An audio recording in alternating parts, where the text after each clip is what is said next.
Hello friends, तो कैसे आप सब। आई होप आप सब अच्छे होंगे। तो आज की हम वीडियो में हम क्या देखने वाले हैं, एनसीईआरटी पॉलिटी क्लास 11वीं की, और चैप्टर कौन सा है आपका 4th। ठीक है, चैप्टर का नाम क्या है, कार्यपालिका, जिसको हम इंग्लिश में कहते हैं एग्जीक्यूटिव।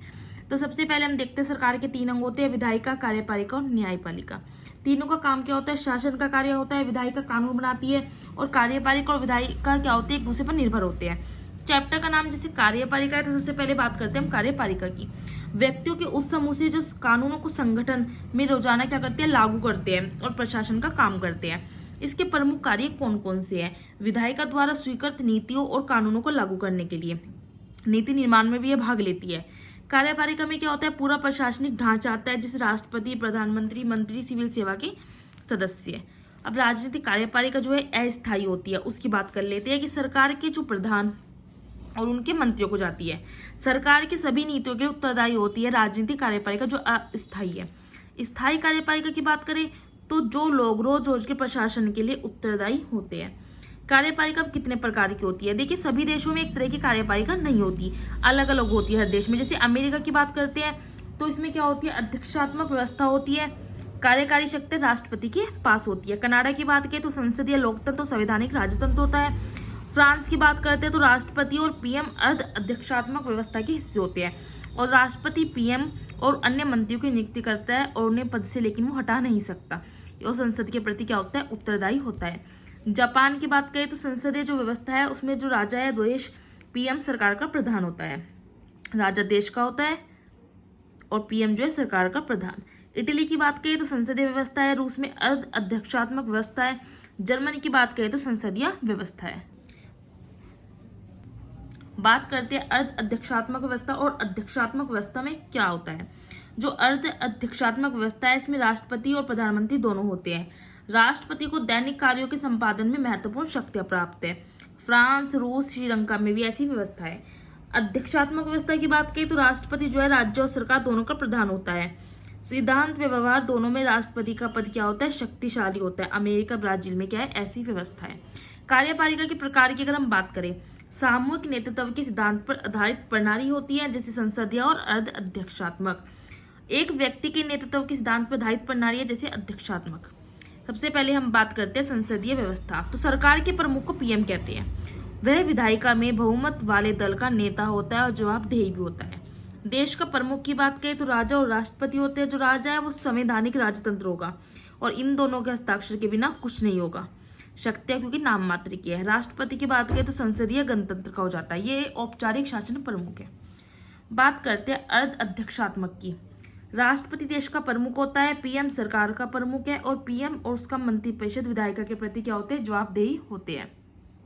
बात करते हैं अध्यक्षात्मक की। तो राष्ट्रपति देश और सरकार का क्या है, प्रमुख होता है। राष्ट्रपति का जो चुनाव है प्रत्यक्ष मतदान से होता है और विधायिका के प्रति जवाबदेह नहीं होता।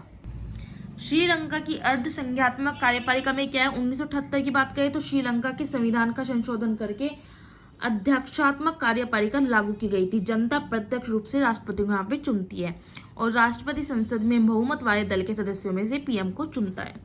राष्ट्रपति जो है पीएम और दूसरे मंत्रियों को हटा भी सकता है। राष्ट्रपति सरकार का भी प्रधान होता है और राष्ट्रपति जो है वो 6 वर्ष के लिए चुना जाता है। संसद की कुल सदस्य संख्या के 2/3 बहुमत से पारित प्रस्ताव के द्वारा इसको हटाया जा सकता है। अब बात करते हैं हम भारत में संसदीय कार्यपालिका। जो कार्यपालिका है वो विधायिका या जनता के प्रतिनिधियों के प्रति उत्तरदायी होगी और उनसे नियंत्रित भी होगी। संविधान में क्या होता है, राष्ट्रीय और प्रांतीय दोनों ही स्तरों पर संसदीय कार्यपालिका की व्यवस्था को स्वीकार किया गया है। राष्ट्रपति जो है राज्य का औपचारिक प्रधान होता है और प्रधानमंत्री और मंत्रिपरिषद क्या होता है, राष्ट्रीय स्तर पर सरकार चलाते हैं। संघ की कार्यपालिका शक्तियां राष्ट्रपति को होती है और मंत्रिपरिषद के माध्यम से राष्ट्रपति इन शक्तियों का प्रयोग करता है।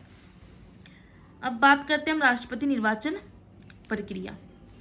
तो अप्रत्यक्ष चुनाव होता है। योग्यता क्या होनी चाहिए कि भारत का नागरिक हो, 35 वर्ष की आयु पूरी कर चुका हो, ठीक है, लोकसभा का सदस्य हो, निर्वाचित के लिए हो, लाभ के पद पर ना हो, चुनाव नामांकन के लिए कम से कम 50 तो प्रस्तावक और 50 आवेदक हो, उम्मीदवार आरबीआई में 15,000 जमानत राशि के रूप में जमा होने चाहिए, उम्मीदवार कुल मतों को 1/6 भाग प्राप्त करने में असमर्थ तो राशि क्या हो जाएगी, वो जो राशि जमा करी है 15,000 वो जब्त हो जाएगी।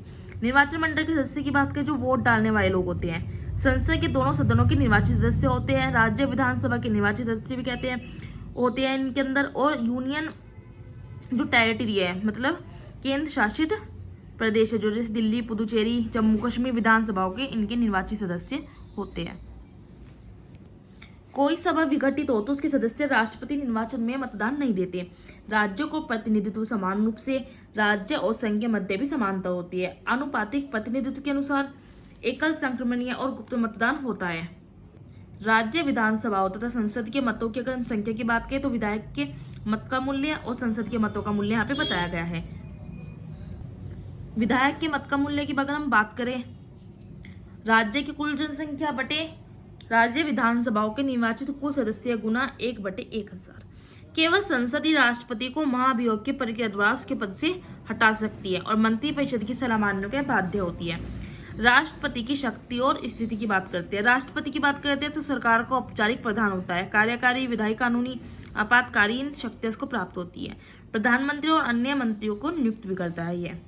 भारत के उपराष्ट्रपति की बात करते हैं तो चुनाव राष्ट्रपति की तरह ही है बिल्कुल। निर्वाचन मंडल में राज्य विधानसभा के सदस्य नहीं होते।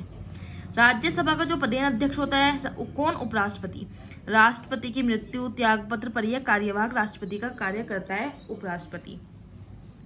प्रधानमंत्री और मंत्रिपरिषद की बात कर लेते हैं तो जो प्रधानमंत्री है वो लोकसभा का बहुमत प्राप्त होना चाहिए। प्रधानमंत्री और सभी मंत्रियों को संसद का सदस्य होना आवश्यक है। प्रधानमंत्री का सरकार में सर्वोच्च स्थान होता है। और पीएम की शक्ति की बात करें तो मंत्रिपरिषद पर नियंत्रण, लोकसभा का नेतृत्व करता है, अधिकारी लोगों पर आधिपत्य और मीडिया तक पहुंच होती है। भारत सरकार के सिविल सेवा के सदस्यों की भर्ती प्रक्रिया का कार्य संघ लोक सेवा आयोग को सौंपा गया है। स्थायी कार्यपालिका नौकरशाही की बात करें तो शासन के कार्यकारी अंग है प्रधानमंत्री, मंत्रीगण और नौकरशाही का संगठन। इसमें अखिल भारतीय सेवाएं जाती हैं, प्रांतीय सेवा जाती है और लोक उपक्रमों के तकनीकी अधिकारी आ जाते हैं। सिविल सेवाएं 3 भागों में विभक्त है, अखिल भारतीय सेवाएं, केंद्रीय और प्रांतीय। अखिल भारतीय सेवाओं में क्या आता है, जैसे भारतीय प्रशासनिक सेवा, भारतीय पुलिस सेवा जाती है। केंद्रीय सेवाओं की बात करें तो भारतीय विदेश सेवा आती है, भारतीय राजस्व सेवा। प्रांतीय सेवाओं में डिप्टी कलेक्टर, बिक्री कर अधिकारी ये सब आ जाते हैं। नौकरशाही के माध्यम से ही सरकार की लोक हितकारी नीतियां देश की जनता तक पहुंचती है। चैप्टर हो गया आपका कंप्लीट। मैं स्टार्टिंग से दिखा रही हूँ, आपको वीडियो को पॉज करके अपने नोट्स बना लेने हैं। वीडियो अच्छी लगती है तो आपको लाइक करना है, शेयर करना है, वीडियो को कमेंट करके मुझे बताना है। जल्दी में आपकी पॉलिटी और साइंस जो चल रही है हमारी, वो जल्दी में 9th क्लास की साइंस और 10th की भी कंप्लीट करा दूंगी। आप मेरे चैनल पे जाके प्लेलिस्ट चेक करोगे, आपको सब क्लासेस की एनसीईआरटी मिल जाएगी। और अगर आपको इन नोट्स की पीडीएफ चाहिए तो मैंने थोड़ा सा जो है चार्ज रखा है, तो आप मुझे इस वीडियो के कमेंट से बता सकते हो। अदरवाइज मेरी जो इंस्टा आईडी है उस पर भी आप बता सकते हो, कीर्ति गोयल 37 पे, ठीक है। इन नोट्स का मैंने पीडीएफ के फॉर्म में थोड़ा सा चार्ज रखा है, इतना चार्ज नहीं है कि आप नहीं दे सकते, इजीली आप दे सकते हो, इतना मैंने रखा है, ठीक है। अगर आपको चार्ज नहीं देना है तो आप वीडियो को भी पॉज करके अपने नोट्स बना सकते हो, ठीक है। इसलिए मैं वीडियो के लास्ट में इस तरह से आपको दिखाती हूँ कि आप वीडियो को पॉज करके इजीली अपने नोट्स बना सके। चलिए मिलते हैं नेक्स्ट वीडियो में न्यू चैप्टर के साथ।